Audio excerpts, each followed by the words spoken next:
புரிஞ்சுக்கணும். இதை பேசுற இடத்துல அழுத்தம் திருத்தமா சொல்லணும்.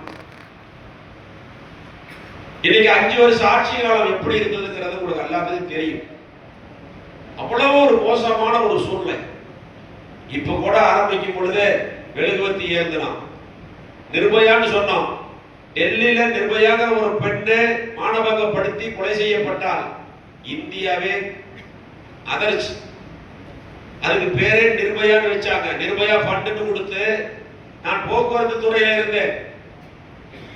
1,20,000 தொழிலாளர்கள் கொண்ட மிகப்பெரிய ஒரு இயக்கம், ஒரு ஸ்தாபனம். அந்த நிறுவனத்தில் அந்த போக்குவரத்து துறையில் பெண்களுக்கு ஆபத்து என்று வரும் பொழுது அது ஒரு பட்டன் கொடுத்திருந்தாங்க. அந்த இது அதுக்கு பேரு, அதுக்கு ஃபண்டு கொடுக்கும் போது நிர்பயா ஃபண்டுனே கொடுத்தாங்க. பேரே நிர்பயா ஃபண்டு. அந்த மாதிரியான ஒரு சூழ்நிலை தமிழகத்தில் தூத்துக்குடியில 12ஆம் வகுப்பு படிக்கக்கூடிய மாணவி மானபங்கப்படுத்தப்பட்டு கொலை செய்யப்பட்டிருக்கிறார். இன்னோட 4 நாள் முடிஞ்சிருச்சு. இன்னும் குற்றவாளிகளை கண்டுபிடிக்க முடியாத ஒரு சூழ்நிலை.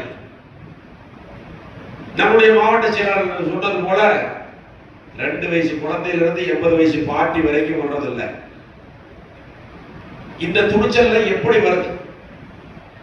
இதை கண்டிக்கக்கூடிய முதலமைச்சர் கையாளாகாத முதலமைச்சராக இருக்கிறார். இதுதான் உண்மை. நான் பல மேடைகளில் பேசிட்டேன், பல ஊர்களில் பிரச்சாரத்துக்கு போகும்போது